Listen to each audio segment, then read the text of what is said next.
of beauty rich and rare.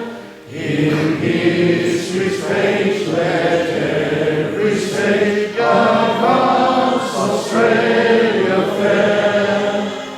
In joyful strains then let us sing, advance Australia fair.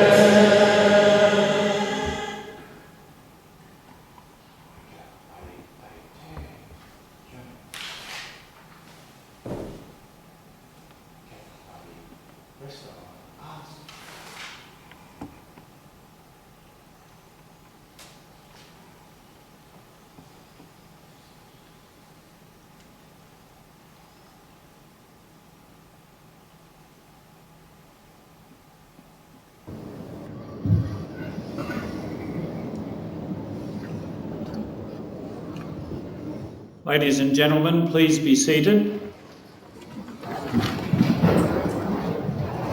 I will recognise many distinguished people in the audience, and it's good to see so many of you here under the COVID-restricted circumstances.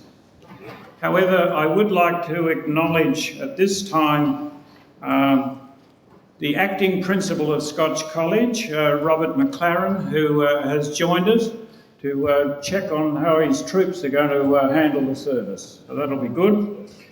And also a great supporter of ours, and I love this title, the Right Reverend, the Honourable Dr. Peter Hollingworth ACOBE, a former Governor-General and in fact a great supporter of our foundation. And I will recognise the others as we proceed through the service. Distinguished guests, ladies and gentlemen, this is, it's hard to believe, the 22nd iteration of the Monash Commemorative Service to be held in this Parliament. And that's not counting the last 2 years where they were cancelled at the death, which was a great pity. And for that, occupying this chamber, we're indebted to the Speaker of the Legislative Assembly, the Honourable Marie Edwards MP, and the President of the Legislative Council, the Honourable Nazir El-Azmar MLC, and particularly the parliamentary staff for making this service possible. This is indeed a magnificent setting, and once again to honour one of our greatest Australians who, upon his death on the 8th of October in 1931, lay in state for 3 days in the adjoining Queen's Hall. The adults in the audience, and I think they're nearly all adults, but the people in the audience that have come before will notice that we haven't got students at this time, which is a great pity. But we are filming the service and taking an audio stream, and we will be putting together a record that will be allowed to be circulated, obviously, not only to our invited schools, but in fact to anyone that is interested, schools and all. Our foundation's 77 virtual members, all of which are Monash scholars, and the wider public. So that will be on various websites and made available to be viewed properly.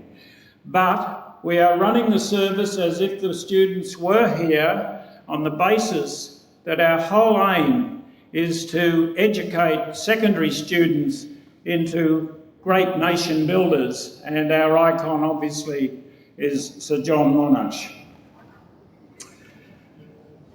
I acknowledge the seated official party without entrance and will take the opportunity to introduce them in turn as we progress through the service.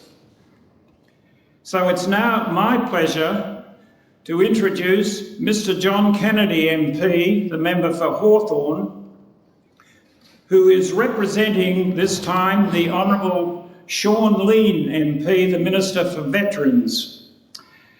John will also speak on behalf of our Premier of Victoria, the Honourable Daniel Andrews, in his welcome address.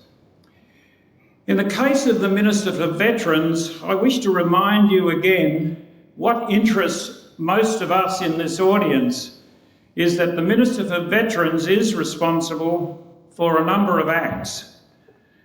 The Veterans Act 2005, which includes the Victorian Veterans Council, the Shrine of Remembrance Act of 1978, the Anzac Day Act of 1958, and the Returned Servicemen Badges Act of 1956. All of which, and I'm sure he's got other jobs as well, but it is a very, very broad spectrum. So, with that in mind, it is my pleasure to invite Mr. John Kennedy, MP, to the lectern.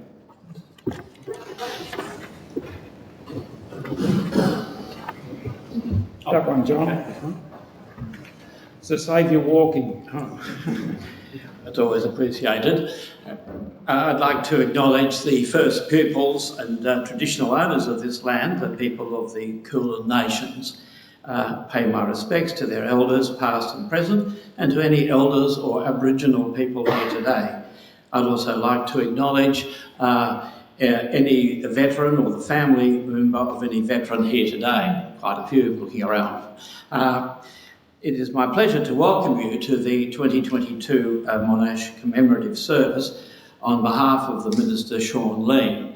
I'm not sure entirely why I was selected, but I have a feeling, or have some idea, that I'm the only MP who's actually had military service, 4 years in the RAAF, 2 years of officer training with Sydney University Squadron, and then 2 years as an education officer with 21 Squadron in Laverton.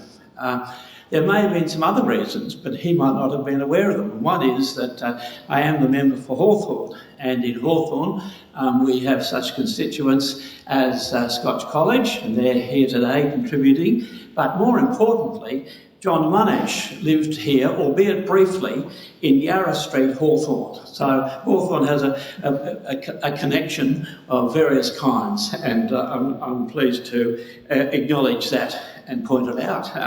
So this is also the opportunity to recognise and remember the service of not just Sir John Monash, but so many veterans who have made enormous sacrifices so we can all enjoy safety, freedom and peace.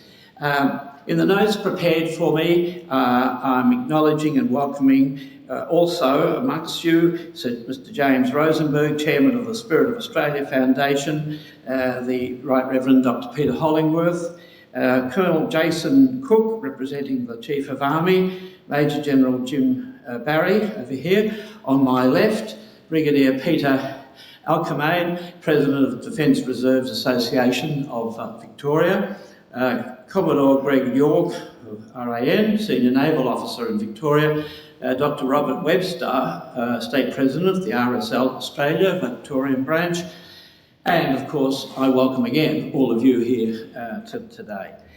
General Sir John Monash is widely acknowledged as one of the great Australians. He was an outstanding military and civilian leader, as well as a great contributor to Australian life.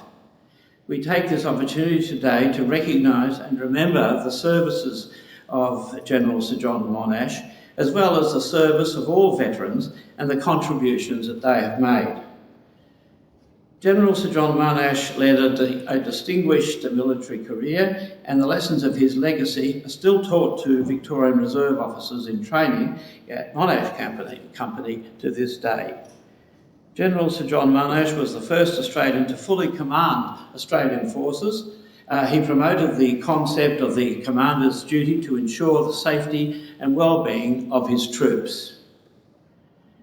As we have heard through the Royal Commissions into Defence and Veteran Suicides, our veterans continue to face the challenges of service and post-service.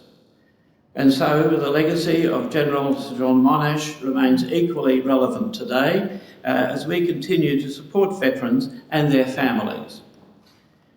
I thank you all for attending today, and to those who have or continue to serve. and to the families and friends who support them. Thank you for your service. Thank you. Thank you very much.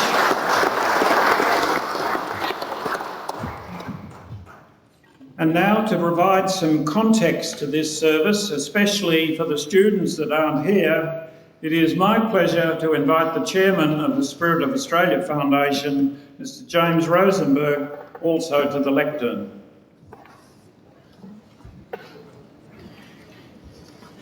Good morning and welcome. It's wonderful to see so many familiar faces here today, but I'd particularly like to address this introduction and context to students who aren't able to be here today but are able to look online. If you're lucky enough to have a $100 note in your wallet, you'll see a rather stern-looking chap looking out at you over a bristling moustache. The same man is on the bust before us. The man on the most valuable banknote in Australia is General Sir John Monash. Monash has had schools, universities, suburbs and highways named after him. Why has he been so honoured? Why are you here today, or those who've been dragged out of their classrooms to learn about a man who died 91 years ago? Today we'll learn about and commemorate the military and civilian life of this remarkable man. To understand the importance of history and to learn from it, we need to take ourselves out of our comfortable, peaceful lives and try to imagine a different world when this nation was young. John Monash was born in New South Wales, educated in Victoria, and his achievements came despite considerable discrimination. Monash was German, of German heritage at a time when we were at war with Germany. He was a reservist who rose to command regular army. He was Jewish at a time of anti-Semitism. I'm sure you'll know from your history classes that World War I was an horrific conflict with wave after wave of young men on both sides going over the top to be met and mowed down by a hail of bullets. Monash and others, such as the Canadian Sir Arthur Currie, changed the way the war was fought. And after the Battle of Amiens on the 8th of August 1918, it was only a few months before that dreadful conflict was over. We do a couple of things rather curiously in Australia. On one hand, we throw labels like heroes around, often on the sporting field. These people entertain us, but they're not role models. It's important as a nation, and especially in our schools, to seek true heroes, men and women of principle, of drive, of intelligence, people who've shaped our country, nation builders. It's vital for our future success to learn about these people, to commemorate their greatness and be inspired by their deeds, people like Sir John Monash. I hope that you'll be inspired by what you learn today and walk away knowing that in Australia you can achieve anything, absolutely anything. Not if by hard work, dedication and attention to detail. We can be inspired to achieve, not only for ourselves, but for our fellow citizens, and continue to build this wonderful free country, Australia. Thank you.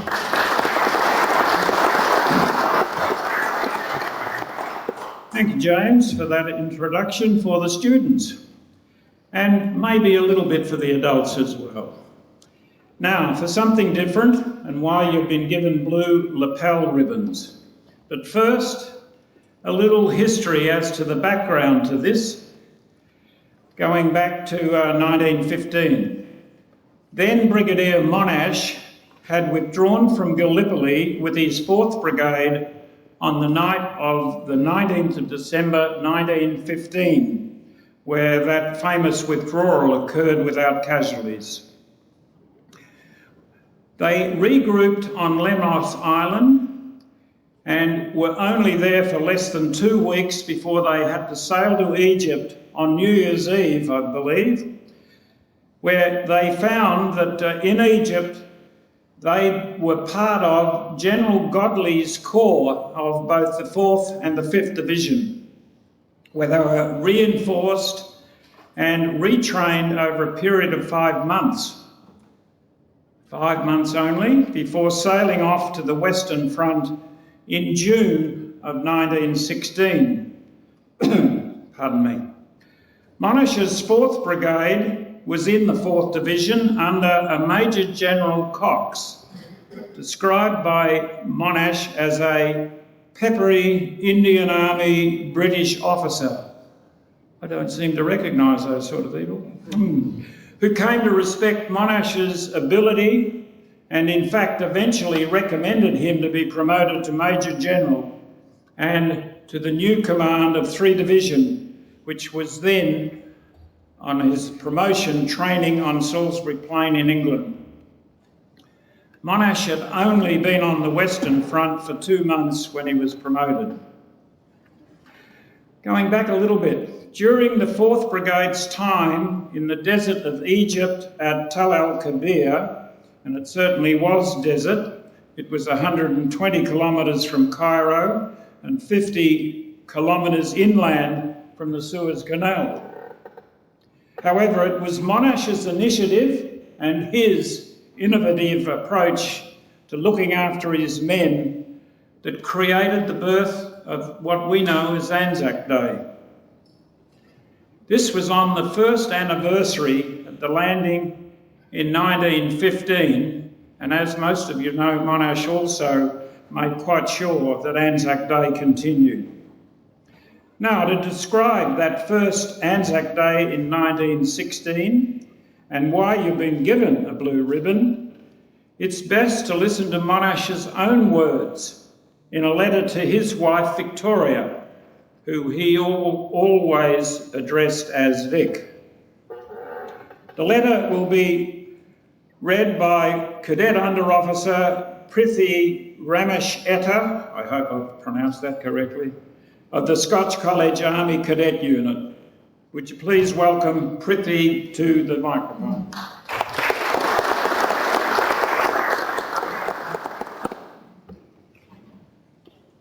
Serapeum, Egypt, 26th April 1916.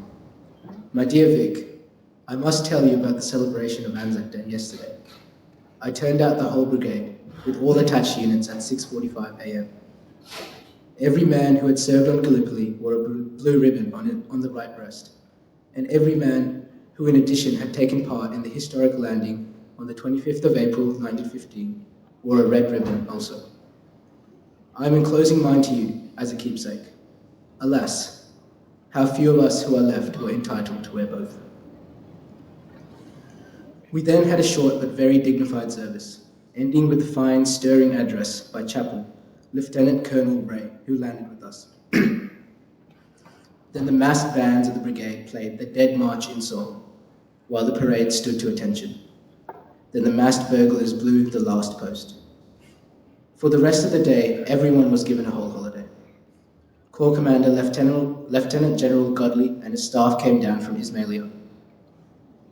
And at about five, the Prince of Wales came up in his little pinnace, or boat, from Suez, where he had been spending the day, and stayed about an hour with us, heartily enjoying the fun and the afternoon tea, and the ovation of cheers the men gave him wherever he went. We sent cables to 5th Division, to General Birdwood, and the 1st Anzac Corps in France. In the evening, we had mess dinners everywhere, and finished up with band concerts, and wished each other the opportunity of enjoying many happy returns of this famous day, our day. Thank you.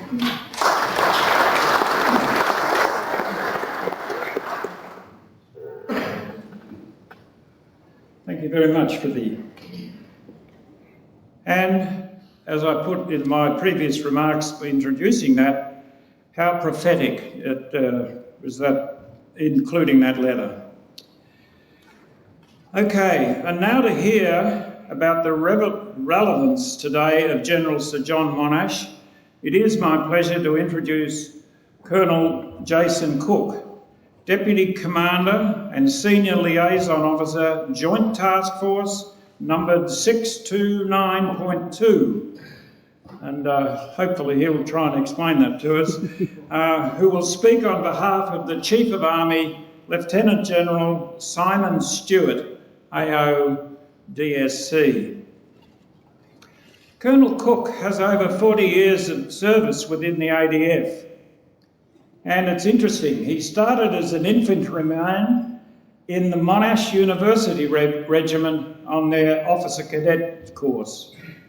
And on completion of his studies, he was commissioned into the Intelligence Corps. When he was promoted to captain, he got smart and transferred to the Royal Australian Artillery. I shouldn't have said that, I know. Sorry. Later in his service, he held key positions such as Chief Instructor, Land Warfare Centre, Chief of Staff, and later Deputy Commander of the 4th Brigade. His current position is with, and I think this might explain 6292,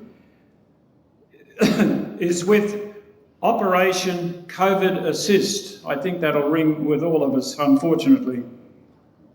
In his civilian capacity, he is a senior project manager within the Capability and Sustainment Group. And if that is not enough, he's also president of the Artillery Association of Victoria, a governor of the Shrine of Remembrance, and Chief Marshal and Wrangler of the Melbourne Anzac Day March. Would you please welcome Jason Cook to the lectern?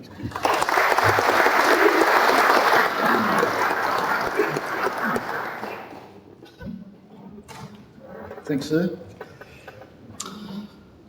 What a privilege it is today to represent the Chief of Army on the General John Monash Commemoration Service, held in the memory of one of Australia's finest battlefield commanders. A leader whose attributes and style are as relevant today as they were during his distinguished service during World War I and civilian life. General Sir John Monash was born in Melbourne in 1865, educated at Scotch College and then studied at the University of Melbourne, graduating with 3 bachelor degrees in engineering, law and arts. It was at university that he first became interested in military matters, initially applying unsuccessfully for a commission in the Engineers, but persisted and enlisted as a private in the Victorian Militia in 1884. He naturally rose through the ranks. I'm reliably informed that his nickname during this time was Captain Potash. He was subsequently accepted as Lieutenant with the Metropolitan Brigade of the Garrison Artillery, where even at this early stage, he was already engaging in combining his academic knowledge with his military career, bringing his engineering and mathematical skills into the art and science of artillery gunnery. Monash enjoyed military life, and in particular command of men. This appealed to him, in that a commission carried much more status than the professions of engineering and teaching. Interestingly, in these early stages, it was noted by many that he had an excellent rapport with his lower ranks and soldiers. This obviously served him well in the future, where his positive influence over soldiers was a key component of his successful leadership style. Another component to his military success was his early exposure to the broad-based number of appointments in artillery, infantry, intelligence and engineers. By 1914, he had a civilian life, established himself as a pillar of Melbourne society, lecturing, examining and engineering at university, had involvement in a number of community activities, including the Boy Scouts, held a number of prominent appointments, such as Chairman of the Graduate Association, the President of the University Club, and the Victorian Institute of Engineers. Monash's military career was also beginning to blossom, with his appointment as Commander 13th Infantry Brigade, where his conduct of exercise manoeuvres at Lilydale in February 1914 won the approval of the visiting General, Sir Ian Hamilton. Now, interestingly, both men later served together on Gallipoli. Some say this was arranged by Hamilton himself. Monash won the first Gold Army Medal Essay competition and had wide acclaim for his pamphlet, 100 Hints for Company Commanders, which became a basic training document. With the outbreak of war, Monash was promoted to the rank of Brigadier General and promoted to the command of the 4th Infantry Brigade. As heard already, his brigade trained in Egypt and landed at Gallipoli on the morning of the 26th of April 1915, the day after the Anzac landings, as his brigade was held in reserve. After coming ashore, his brigade was given the centre-left sector of Anzac Beach Head, which included responsibilities for Pope's Hill and Quinn's Post. The brigade continued action in a number of significant battles, including the night offensive attack on Baby 700 on the 2nd of May, and the defensive battle following the Ottomans' offence on the 19th of May. Throughout these actions and the ensuing battles over the next few months, Monash's brigade suffered heavy casualties before it was pulled back to Egypt. Monash was promoted to Major General in July 1916 and placed in command of the newly formed 3rd Australian Division. The division was involved in months of serious fighting and trench warfare in France from November 1916 until they progressed to full-scale operations in June 1917 onwards on the Franco-Belgian border. For this highly successful attack at Mézières, he was a benchmark for meticulous planning and preparation. Today is the 104th anniversary of the ceremony where he was, which occurred at the Anzac Corps headquarters, where King George V invested Monash as the Knight Commander of the Order of the Bath for his actions at Mézières and as the Commander of the 3rd Australian Division. The Australians went on to engage in heavy fighting in the East section in September and October 1917, suffering over 38,000 casualties in the carnage of the battles at Passchendaele and elsewhere. The Germans launched their spring offensive in March 1918, and despite driving deep into Allied lines on the Somme battlefields, their push was blunted by Allied forces, including the Australians. After his brilliant blocking of this German offensive, Monash was promoted to Lieutenant General and appointed as Commander of the Australian Army Corps. Now, this is significant because it was the first time in the war that the Australian units in France and Flanders were commanded by an Australian. It was during this period that he planned and directed a series of determined and effective actions, commencing with the Battle of Hamel, closely followed by the masterful and meticulous planning of the Battle of Amiens on the 8th of August, the so-called Black Day of the German Army, in which 2 German armies were defeated and a further 2 reserve armies were put out of action within 48 hours. On that day, British, Canadian, Australian forces succeeded in breaking through the German lines and advancing 12 kilometres in a single day. The war from this point on was fought with the Allies in advance. Throughout these operations, Monash pushed his boys, as he referred to them, hard. He knew that they needed raids and daily adventures to build up their high spirits, which by August 1918 permeated in the digger ranks. In short, Monash understood his men and their unique Australian psyche. It was an understanding that paid outstanding dividends.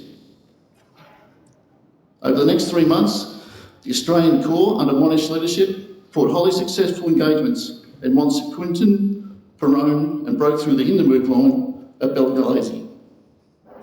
They fought the last Australian infantry action of the war at Montbraham on the 5th of October 1918. British leaders of the time, such as Prime Minister Lord George, Winston Churchill, Sir Anthony Eden, a later British PM, and later Field Marshal Montgomery, maintained that Monash was the outstanding general on the Western Front because of his creative originality. His successes in the Cold War he attributed to the pre-war study of all the new modern technology and emerging at the time, including the tank, the aeroplane, artillery, machine guns and decoy targets. He was a great believer in employing modern communications, including the radio and achieving situational awareness through the use of aerial reconnaissance. Monash also listened to the skilled and experienced officers under his command and involving them in his battle planning. This exceptional knowledge and thirst for an understanding of new technology allowed him, in the pressure of the war years, to absorb all the important developments and to apply them in combination on the battlefield. As a result, this gave the Australian Corps, and that was under his command, a significant advantage over other Allied corps, and of course, the enemy. Monash approached battles as he approached engineering projects in his civilian employment, by coordinating all the key elements in great detail. He also understood the broader ramifications of running a huge organisation. He was a corporate thinker. He engaged a working environment in which innovation was allowed. Monash promoted professional debate and gave commanders freedom of action. He consistently and effectively used staff conferences to coordinate all the arms and services. Under his leadership for the first time, all fighting elements and supporting services had a fair comprehension of each other's organisational methods and goals. He institutionalised what we now routinely call joint and combined arms warfare. However, once the enemy was engaged, he insisted there was but one plan and one set of orders, and they had to be adhered to. Before Monash took command of the Australian Corps in May 1918, he knew well the problems of confusion on the battlefield, having experienced the fighting on Gallipoli, in Flanders, and on the Western Front.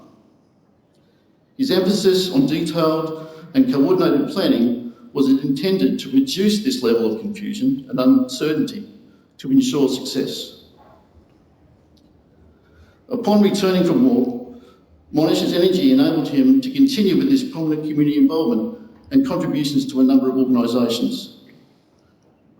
His key appointments included the Royal Commissioner to investigate the police strikes of 1923, membership of the Commonwealth Defence Council and the Walter and Eliza Hall Institute, service as a Rhodes Scholar Selector, as President of the Australian Association for the Advancement of Science, and the Honorary Vice-Chancellor of the University of Melbourne. With his diggers in mind, Monash played a leading role in the establishment of the Anzac Day ceremonies in Melbourne and helped select the design for the Shrine of Remembrance. I, as the Chief Marshal of Anzac Day, still use his charter that he created back in 1925. Looking now again at his military career, Monash wrote after he returned from the war, the true role of the infantry was not to expend itself on heroic physical effort, but on the contrary, to advance under the maximum possible protection of the maximum array of mechanical resources, including guns, tanks, mortars and aeroplanes. The infantry are to be relieved as far as possible of the obligation to fight their way forward. This methodology is still apparent and clear in today's combined arms approach, supported by the array of modern technology. The modern Australian Army continues to be guided by this very principle. Defence, science and technology organisations work in close cooperation with troops deployed on operations to develop and produce new solutions to the ever-changing threat environment. Today's Australian Army, adhering to the Monash principles, is acknowledged as one of the very finest trained and skilled fighting forces in the world. Monash was not only a man of his time, but also a man of the future, a man judged by history as an inspirational leader. His philosophies and ideas are clearly evident today in the embodiment, character, ethos and values of the modern army. Monash was a free thinker, meticulous planner, an innovator, a man who inspired confidence. He took his military career, which spanned more than 30 years, with passion and the same academic zeal that was evident in his commercial life. He faced challenges in his military career, not the least of which was the disregard shown by full-time military officers for a non-regular officer such as Monash. However, he didn't let this deter him and he demonstrated the value of a broad academic and professional background and education. His achievements are many, too many in fact for me to speak on, but they spanned a very broad portion of life: military, business, community and academic. This is still clearly reflected in our daily lives, with his legacy influencing many organisations and events. Take, for example, the many infrastructural projects that have been named in his honour, including Monash University, and not to mention this event. Perhaps Montgomery put the true worth of Monash most succinctly when he said of him, "He was the best general on the Western Front in Europe.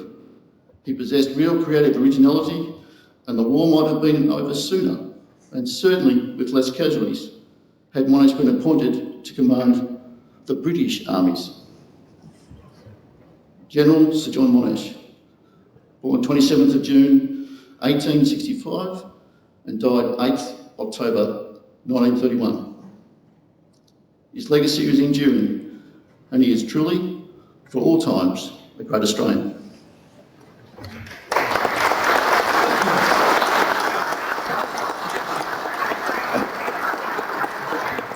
Thank you very much, Jason. Okay, to follow on from the blue ribbon story from Monash's perspective and his initiative to commemorate Anzac Day, let's hear how the Diggers reacted to that 1916 commemoration. We will hear from CSM Warrant Officer Class 2, Oliver Scarborough of the Scotch College Cadet Unit, who will read two short entries or excerpts from two diaries of Monash's 4th Brigade. One who had not served on Gallipoli and one from one who had served on Gallipoli. Would you please welcome Oliver to the lectern?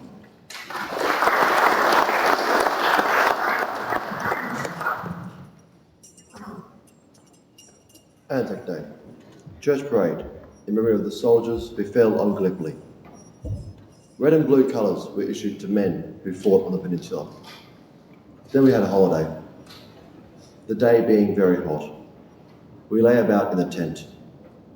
In the afternoon we were issued with gifts in the form of tinned fruits, apricot, ginger, also lollies and Worcester sauce. It made tea very enjoyable for all.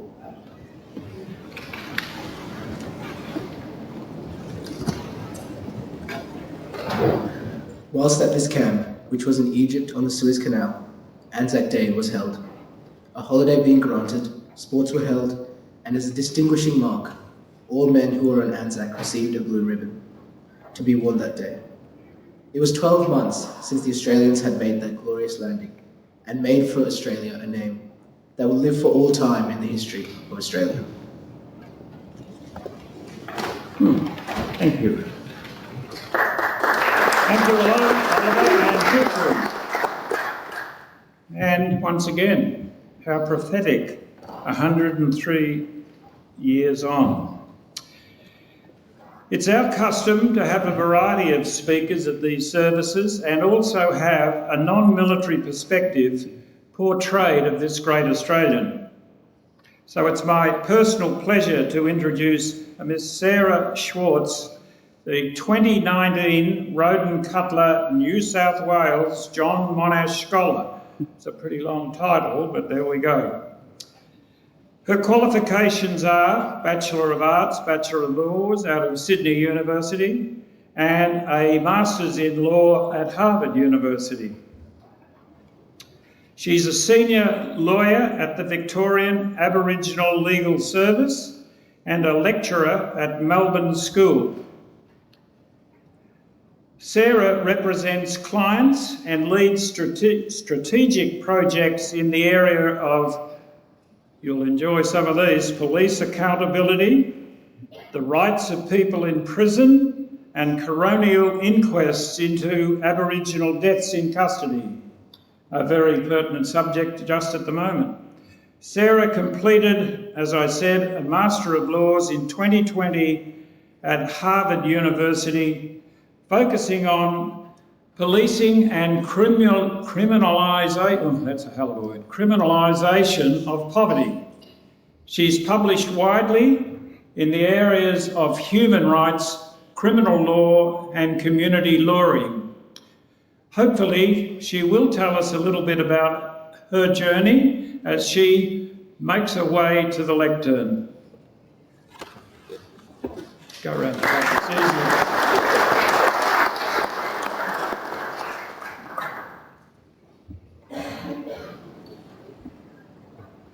Thank you very much.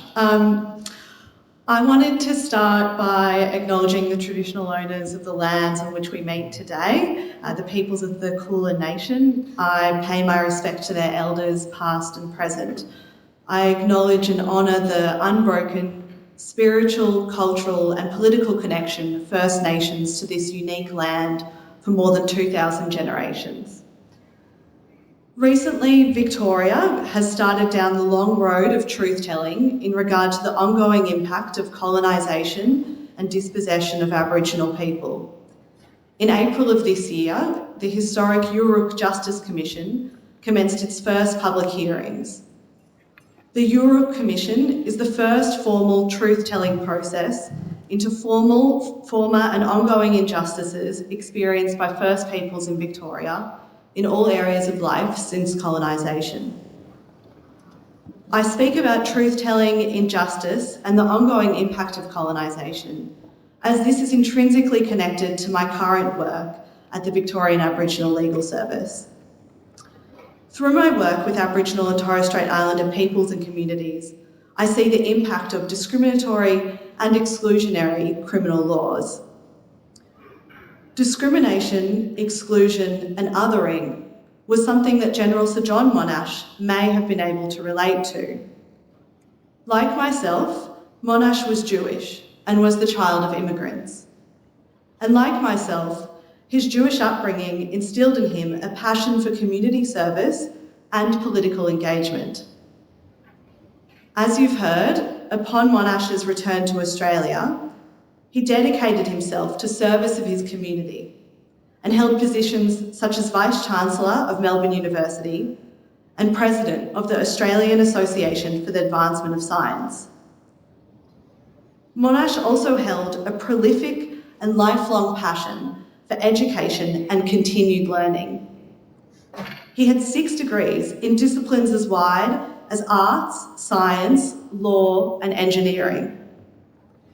Monash University's motto, Ancora Imparo, which means I am still learning, is said to embody Monash's approach to life. To me, I think this demonstrates a form of humility and dedication to continued self-reflection, which is crucial to learning and to achieving the betterment of society for all people. Like Monash, I too believe that education can be a powerful tool for the betterment of society and for social change. It was due to my own passion for promoting equality and non-discrimination that I chose to study law. A degree, or should I say 2 degrees, also held by Monash. And to work in the community legal sector, fighting for justice and accountability on behalf of marginalised groups in Australia. In my early career as a lawyer, working at the coalface of the criminal legal system and the tenancy law system, I saw the many ways in which the law can discriminate and exclude marginalised people. It was this work which led me to decide to pursue a John Monash Scholarship, which enabled me to study a Master of Laws at Harvard University in 2019 to 2020. At Harvard, I expanded my intellectual horizons and met people from all over the world who exposed me to new ways of working as a social justice lawyer. I arrived in the United States in the midst of the Black Lives Matter movement, at a time when the country was having a reckoning with its history of slavery and discrimination. Within this reckoning, lawyers were thinking about ways in which they could work to empower grassroots and marginalised communities in their push for non-discrimination and equality. Fundamental to this is an ongoing commitment to listening and learning from people who are most impacted by social injustice. I've brought back the lessons from my studies to my current work in Victoria, with the families of Aboriginal people who have died in custody, in their fight for accountability and for systemic reform of the criminal legal system. I was recently honoured to act for Uncle Percy Lovett, the partner of the late Veronica Marie Nelson, who died in prison after being refused bail for shoplifting-related offences.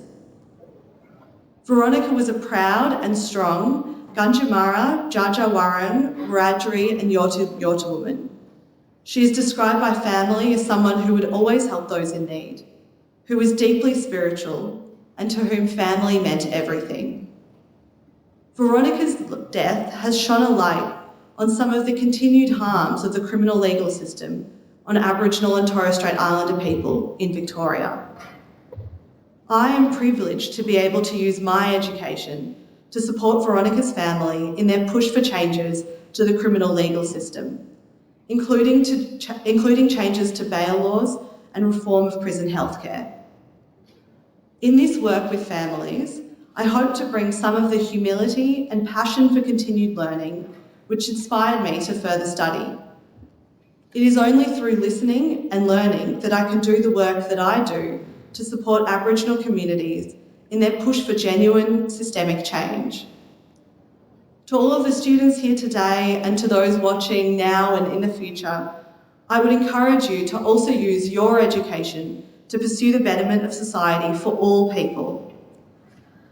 While pursuing 6 university degrees like Monash may not be for you, I would encourage you to embrace continued learning in whatever form that may take, to embrace self-reflection and humility, and to use your education to pursue social justice for all people.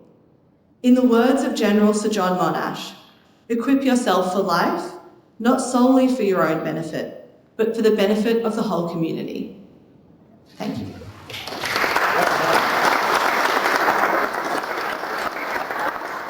Thank you very much, Sarah. And there's a few lessons there. Very, very good.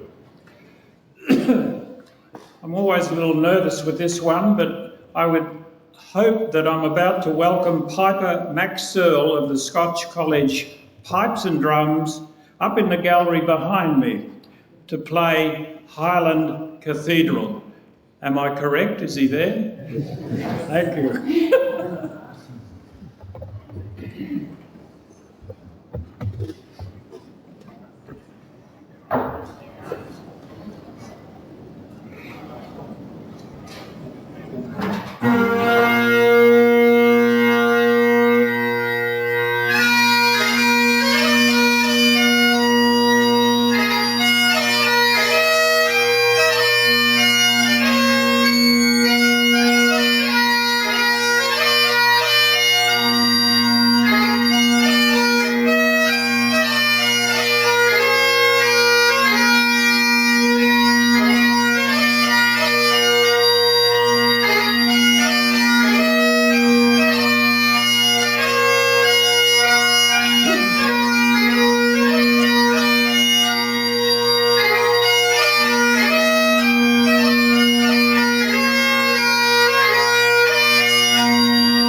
you, Max, for that wonderful rendition. Very well done.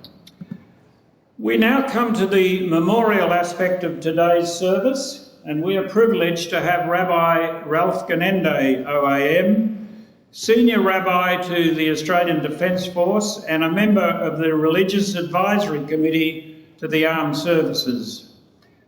Rabbi Ganende will deliver the memorial prayer and a prayer for Australia, both in Hebrew and English. So would you please stand for Rabbi Ganende?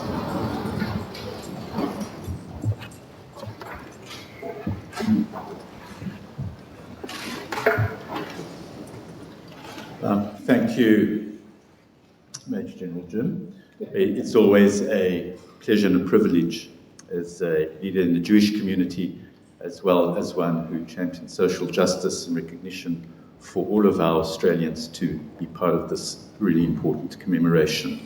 We're going to start off with the prayer for Australia. That will be only in English. And then the memorial prayer for Sir John Monash, which will be both in Hebrew and in English. So pray for Australia. Bless, O God, our country of Australia and all its people. Let us have dreams in this land of long dreams. Let the hot winds from the desert fire our imagination, and the red soils of the plains keep us rooted to the things that really matter. Let the deep waters of our oceans and our rivers and our lakes flow into our hearts, giving us depth and understanding. Let us remember the original inhabitants of this land of lingering song lines. May we stand strong and as mighty as our mountains, be as gentle as our places of quiet beauty. May your Spirit vitalize this great land into the hearts of our government and of our leaders, guide them with wisdom, compassion, and integrity. Protect the members of the Australian Defence Force in all their endeavours at home and overseas.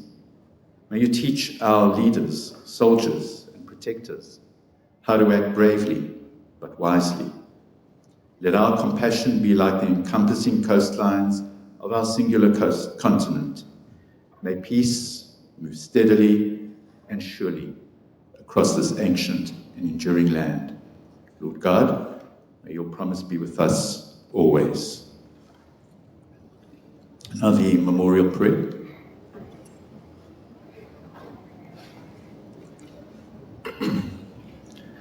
El Malei Rachamim, Shofet Bamromim, Hametzehem Menucha Nafona, Al Kanfei Ashkina, B'malot Kedoshim Hotorim, Kazahar Akia Mazirim, Et Nishmat Yaakov ben Yehuda, Shehalach Leholamo. Baruch שאנחנו מתפללים עד הזכרת נשמתו, בגן עדן תהא מנוחתו.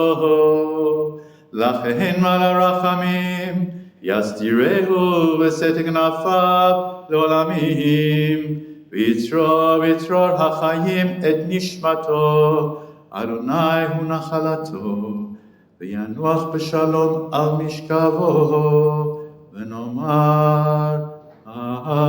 Amen. God, full of compassion, today we pray for the memory of Sir John Monash, Yaakov ben Yehuda, Jacob, son of Judah, strategist of skill and motivation, militarist of courage and vision, a diplomat of distinction, fighter for freedom, proud Australian and loyal Jew. May his memory continue to inspire us to dream, to achieve, to work for the common good, and to be committed citizens. May the Lord be his heritage.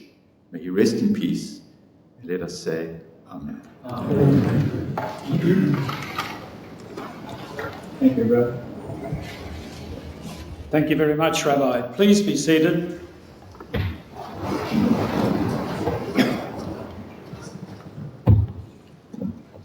Well, we will now proceed with the wreath-laying ceremony, and I would ask all those that are participating in that to now assemble at the rear of the chamber, where they will be looked after. Pardon me. While they are assembling, let me explain the significance of our catapult party from the Monash Company of the Melbourne University Regiment. A catapult party is mounted as a mark of respect. A catapult is usually a raised platform on which a coffin is placed for display before burial, thereby allowing mourners to file past to pay their respects. In times gone by, a watch or vigil was mounted around the coffin to ensure that the body was not interfered with while it laid in state. Today, the vigil or catapult parties are mounted when a person lies in state or around memorials on occasions of remembrance such as today. The origin of the tradition of resting on reversed weapons or arms is, however, lost in time. So that's why we always have this part of our memorial service. So, would the wreath layers now proceed to lay their wreaths as called? First one is Mr. Michael Bennett on behalf of the Monash family.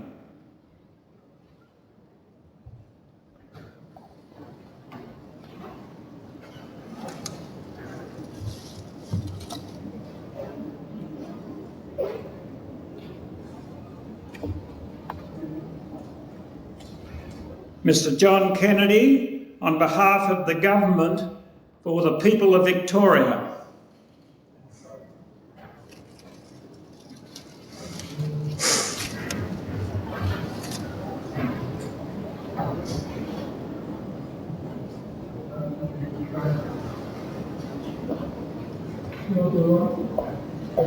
Colonel James Cook on behalf of the Chief of Army and the Australian Defence Force.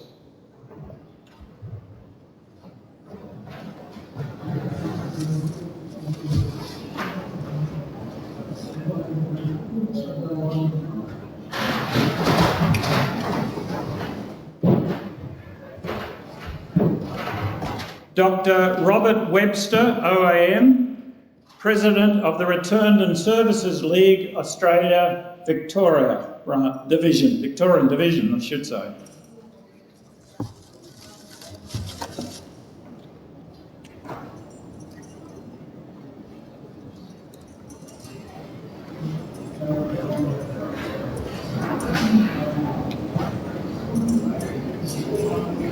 Mr. Rion van Zyl-Schmidt on behalf of the SEC of Victoria.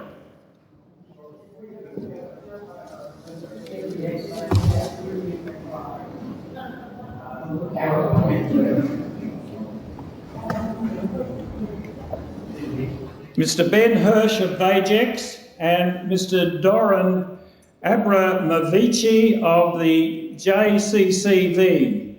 And this wreath is laid on behalf of the Jewish community.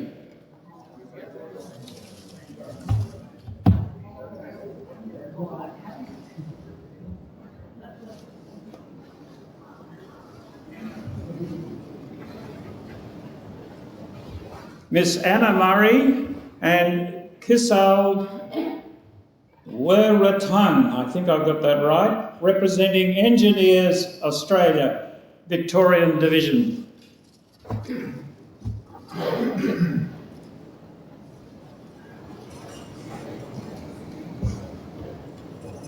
Mr. Michael Hebbury, representing both the Monash University and the Saluting Monash Council.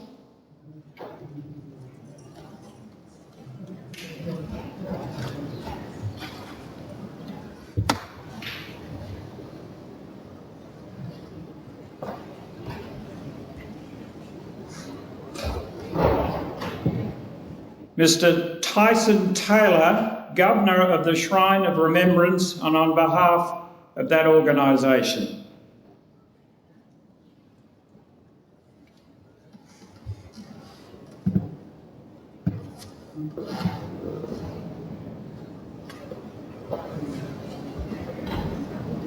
Miss Anna Marie Rolls, Chief Executive Officer of the General Sir John Monash Foundation.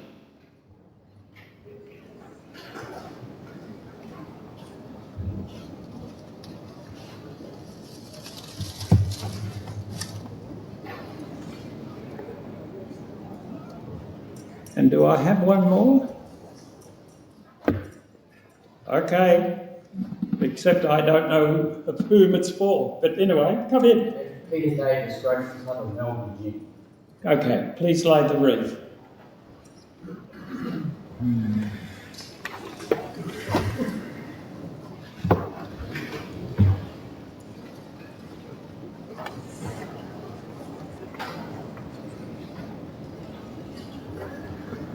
Thank you for everyone that participated in those laying of wreaths.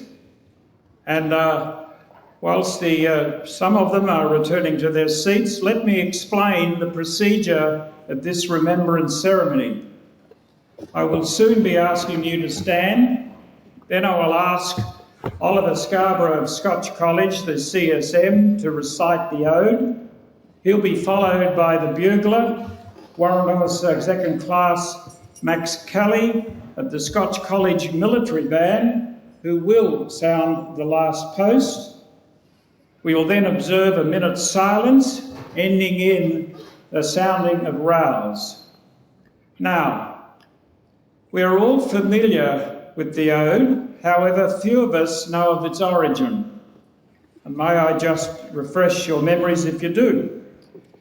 In September 1914, the poem For the Fallen was first published in the Times in London.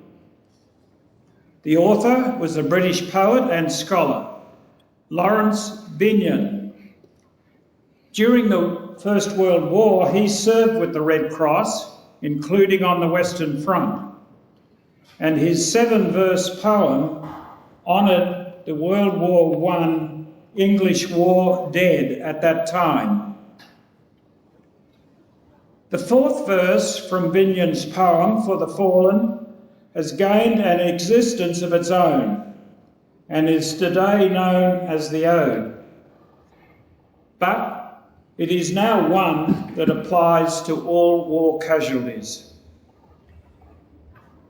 The 3rd verse, however, provides of that poem a poignant introduction to the Ode, and we have added it to today's ceremony. You, the audience, will respond by repeating the last line. Would you now please stand?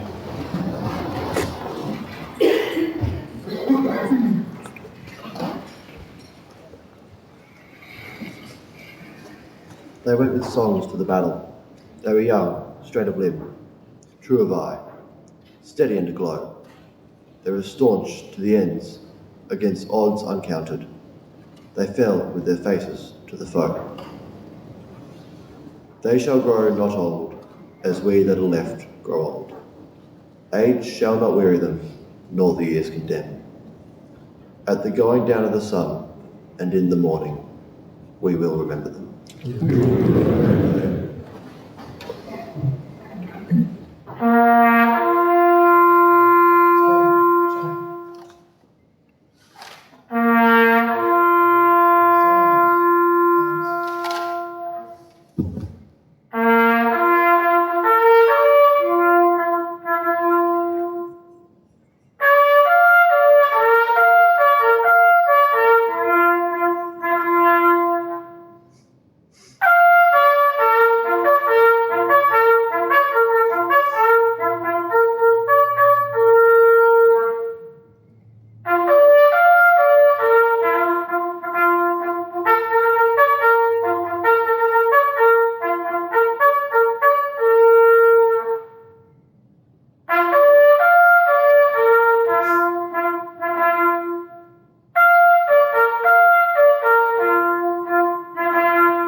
Lest we forget.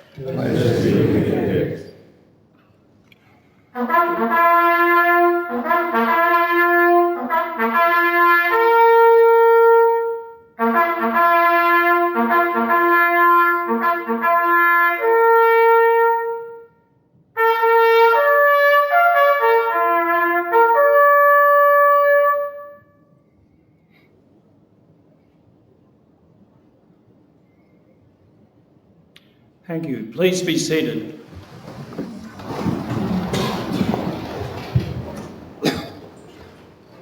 I'd now like to again call on James Rosenberg, Chairman of the Spirit of Australia Foundation, to thank all the participants for their contribution in today's tribute to this great Australian. James. It's my pleasure as Chairman of the Spirit of Australia Foundation to thank you all who've participated in today's commemorative service to a great Australian.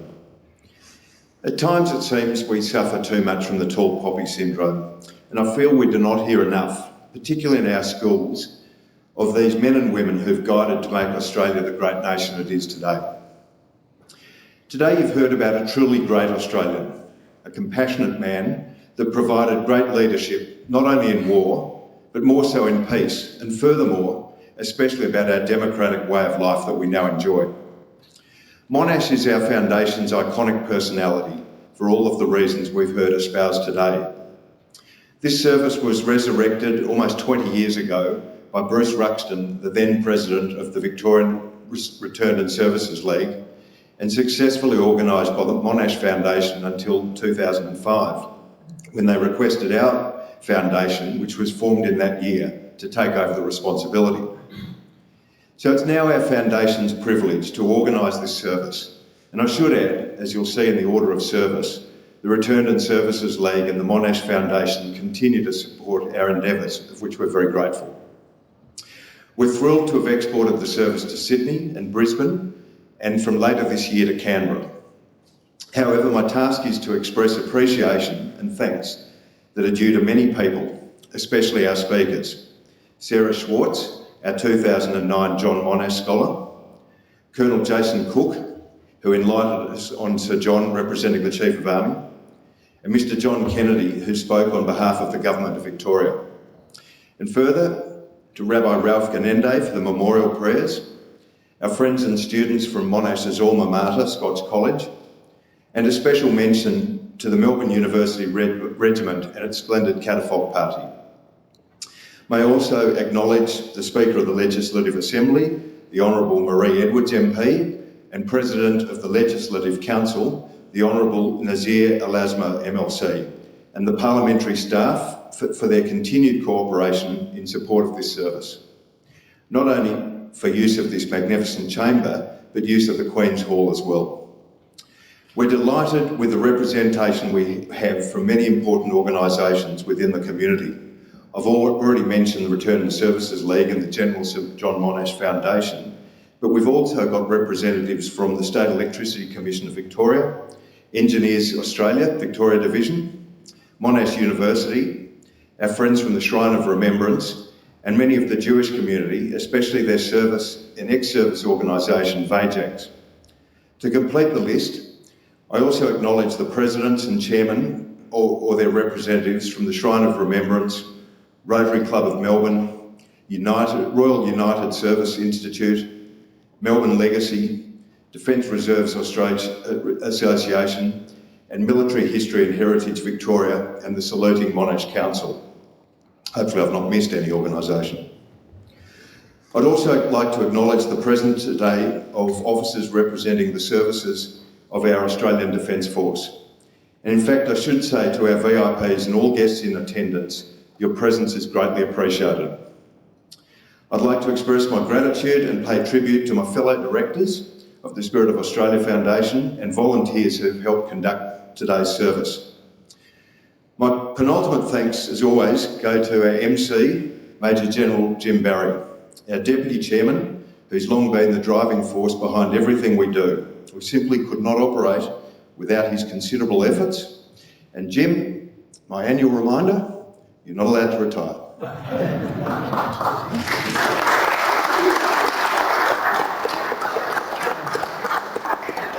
To all in attendance, I trust you now have a better understanding of possibly our greatest Australian nation builder, General Sir John Monash. Thank you. Good on you, General.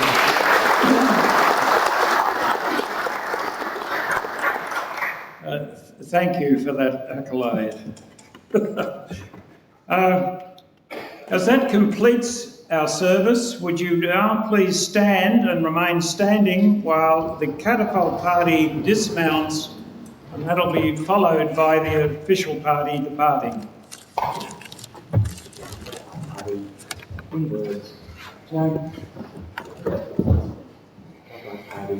Quick, march.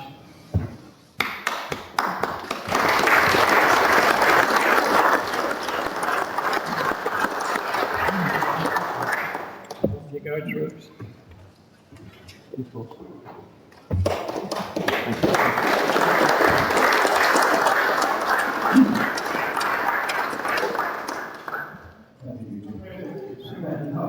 Okay, be seated, and you can start chatting again.